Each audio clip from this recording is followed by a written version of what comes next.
Good Monday night to you here. It's midnight on the East Coast. I'm going to start calling this midnight movie talk. I can't do it at midnight Pacific time because that's way too late for me. I like to go to bed at like 10 o'clock. But midnight East Coast, that works. We can do that. Let's talk about a few things here. We didn't do a box office discussion. So Monday night, the midnight talk, we're going to start with box office. And we start with Morbius.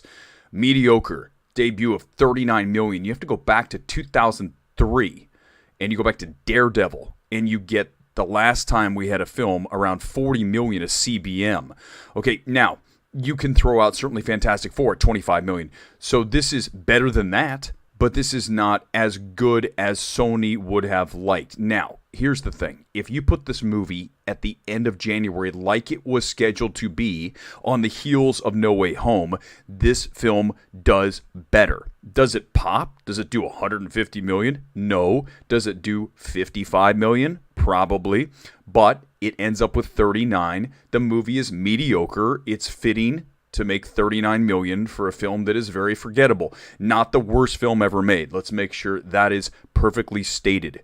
Those of you who say that it's terrible, you gotta save those terrible takes for when the movie really is terrible. Like a movie I saw this weekend, The Contractor. Way worse than Morbius. Because the editing in The Contractor is some of the worst editing you'll ever see in a film. At least Morbius was reasonably well constructed. Okay, you gotta give it that. It's not a great movie, but we're going to move on from here because Morbius, 39 million, it's going to move on. We're going to go ahead and take this. If you're Sony, you're going to take Morbius and you're going to throw him into the next Spider-Man movie. That's the next time we're going to see this character. It's not going to be Morbius 2. Not at this number, even though the budget was 75. I just don't see how they're going to make another one of these. It's not there. The demand is not going to be there for this film. Let's talk about something that popped up just a little bit ago on Twitter. I like to talk about these things because Twitter's just like, let's just do this and, I'll come after you say this. But okay, listen, let's just have the discussion. Let's talk about it. A lot of you have not seen Everything, Everywhere, All at Once yet. It is getting a very slow platform debut. Okay, a platform release essentially starts in New York, LA, Chicago, and then we go ahead and slowly work it to other markets, large markets such as Washington D.C., Philadelphia, San Francisco, on and on. And then eventually you're going to get it everywhere. Okay, so when you see this film, you can have a broader discussion about it. But let me talk about my issues with Everything, Everywhere, All at Once. And as I mention these issues, granted, universally loved. I cannot say that it is not generally loved by a lot of people. But at the same time, whenever I come out of a film and I try to stay away from all pre-information, I don't want to know anything about a film. I just want to walk in and experience it and say, does this work? Does this not work? Period. As a film, I don't care who the director is. I don't care if the director is, it doesn't matter who the director was. It doesn't matter what, any kind of makeup of the director. Here's the deal. The film works or it doesn't. End of story. There's nothing more to add to that. So I come out of Everything, Everywhere, All at Once, and I'd heard some really great things out of South by Southwest. And I love a lot of the film. There's a lot of really good elements of the film. But the problem with the film is simply this. At about the hour and a half mark, it becomes very repetitive.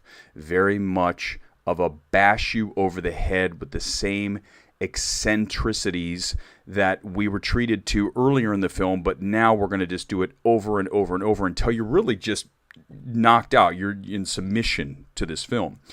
I'm shocked that we have not had more people come out and say this about the film. But as I did that, and I thought about that today, after I sent the tweet and said it's overrated, and the director, one of the Daniels, came on and said, I agree, and, this and that. So, which was funny. I said, let me go back and look at Rotten Tomatoes and see if there's anybody else who agreed with me. So I am going to share my screen now with the 5 rotten reviews of Everything, Everywhere, All at Once. I believe that's the number now. It's like 140 positive and 5 negative. So as you see it here, let me pull through and read. Now, this is what I love about these is I don't look at any of this crap before I see a movie, okay? I don't want to see any review, but after is when I want to see the review and see if anybody else saw the exact same things that I did when I watched the given film. Let's start with Jeff York, who writes for The Establishing Shot. The editing becomes so hyper, breathless, and noisy that the struggles of Evelyn start to play out less as her addled mind and more like the whims of self-conscious filmmakers. 100% target hit. Bang. Jeff York nails it. Peter Rainier. This movie suffers from Terry Gilliam-itis in that it suffers from too many ideas. Agreed. Richard Brody, New Yorker. With its bland and faux universal life lessons that cheaply ethicalize expensive sensationalism, the film comes off as a sickly, cynical, feature-length directorial pitch reel for a Marvel movie. Agreed. Target, again, locked and loaded. Katie Walsh, out here in L.A., she writes for Tribune. You're going to see her syndicated in a number of different newspapers across the country. Admiring the chutzpah of the Daniels doesn't necessarily translate into actual enjoyment of the film, which is a high-concept project with plenty of flair, but a crucial lack of finesse in storytelling. Bang. And Peter DeBruge from Variety, longtime critic. We tend to align a lot of times, Peter and I, in a lot of our thoughts.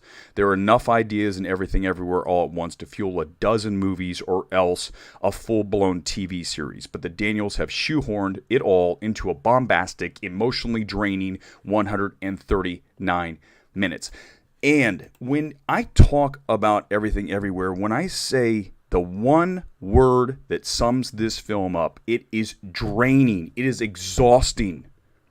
And other critics have said this. I'm not the only person who sees this in a film. And this is what's crazy, and this is what drives me nuts. Film Twitter, right? Film Twitter. We can't actually criticize an A24 film. I love a ton of A24 films. If you look behind me, you're going to see a whole bunch of them that I adore, including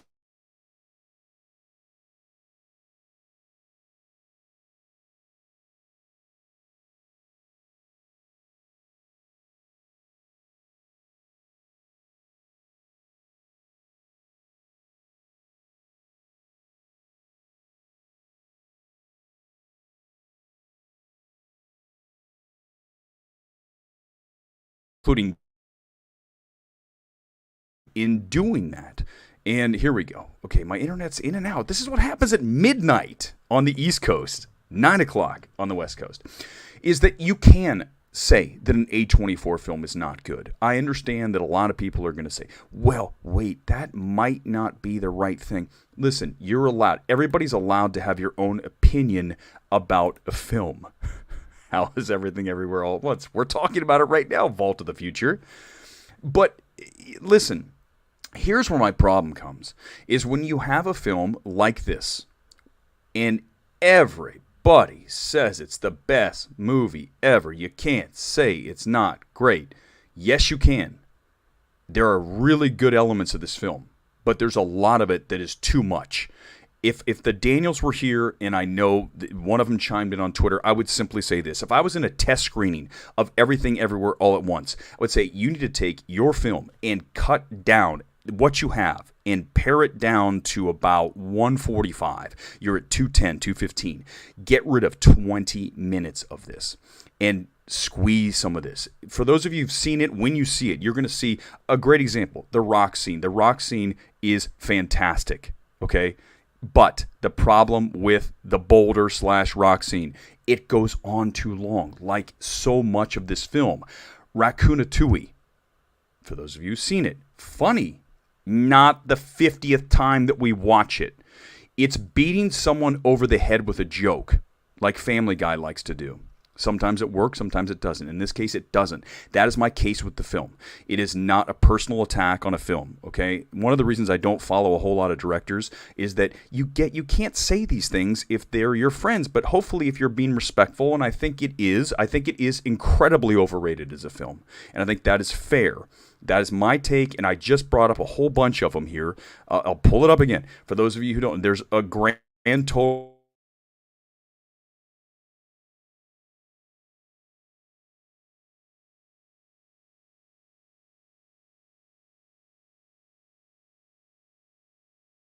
When you see numerous people, and granted, there's six of us, and there's others. There's six of us who had the same issues with the film. It is exhausting. It's an exhausting fucking film. Okay.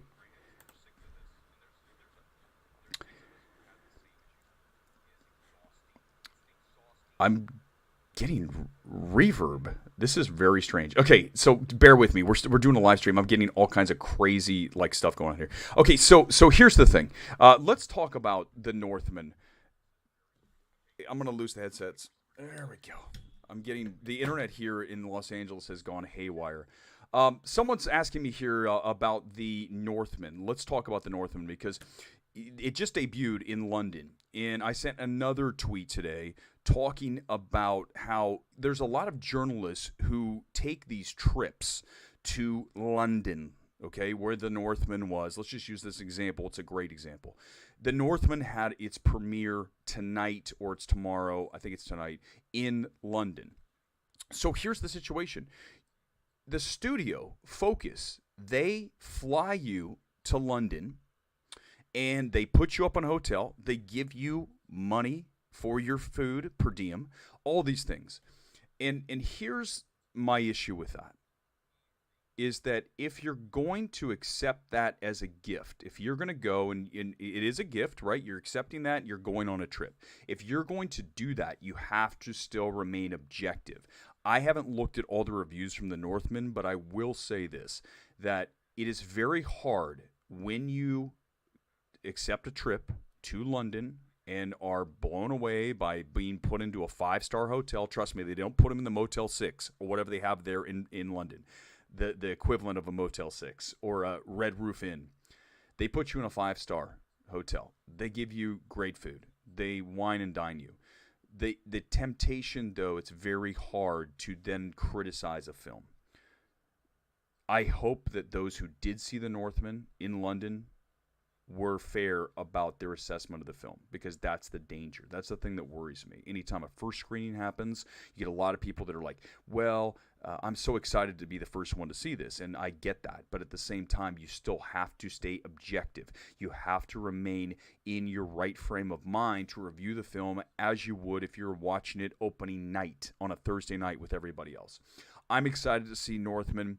That billboard I had today was just great. I was driving down Sunset, and I look up, and it's got Robert Eggers 3 different times on the billboard. If you haven't seen it, go to my Twitter page. It literally has, written by, directed by, produced by Robert Eggers 3 times across the bottom. I'm like, I don't know if that was Focus's idea, if that was Robert's idea. It's a lot of Eggers. It's a whole hell of a lot of Eggers. Let's see. Hopefully the sound is back in. I don't know what's going on with the sound here. Hopefully it'll clean itself up. But we're gonna go just a little bit longer. But I think these midnight chats are really where I want to be. I think it makes sense. I'm at the end of the day here for me, and we can have these discussions again. I think that this is a great venue to do that, and I'll always use you guys' comments on the side. I have no problem with doing that. Yeah, when you see everything everywhere, you probably will feel like you had a headache. It's what's unfortunate as I circle back to that. I hate saying circle back, but I just did.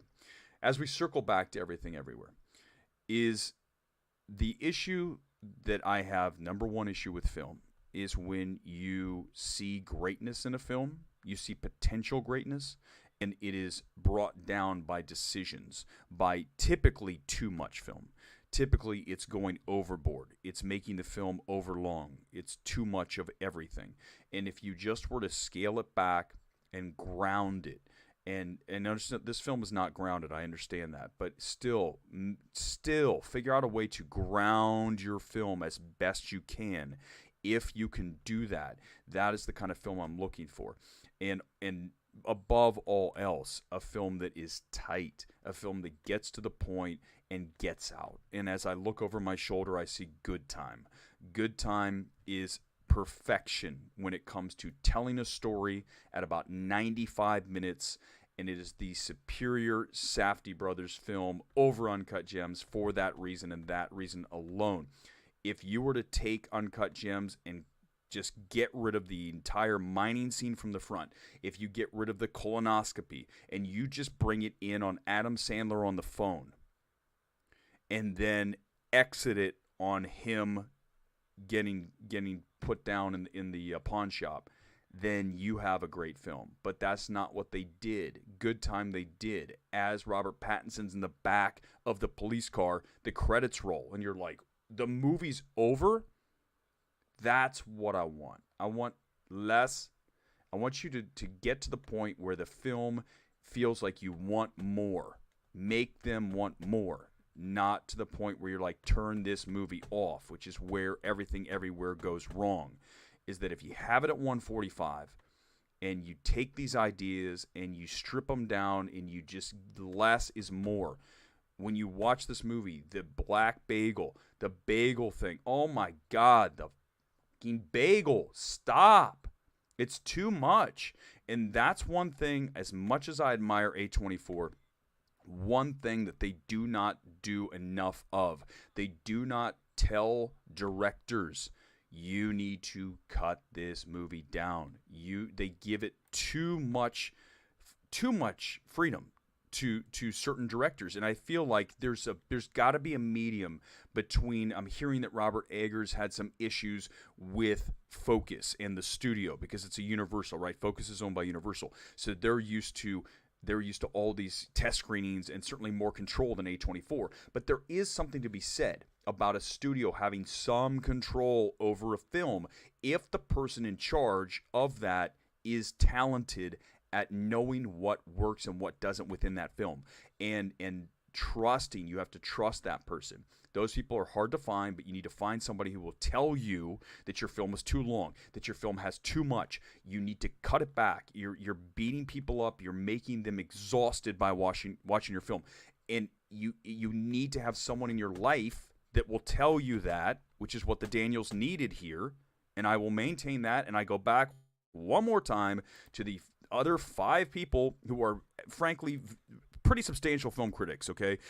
If we're going to play the game of this film critic is more established than another, Peter at Variety is in, among the top. Katie, very widely respected. Richard Brody, New Yorker. These are 3 very big critics, and all 3 of them saw the exact same thing that I saw in Everything Everywhere. That's what we're talking about. So we can have debates, but the point of this is everyone can have an opinion. It's okay. You can dislike an A24 film. If you want to be a film critic, I recommend this. Stick with your gut. Don't say what you expect other people to hear. That is never going to go well. You need to just say what you think about a film. Those are the people I respect. Scott Menzel is a very good friend, president of the Hollywood Critics. One thing I love about him is that he is just raw about what he feels about a film. He loved Coda. I did not love Coda, but he loved it. But I respect the fact that he says what he feels about a film in his heart.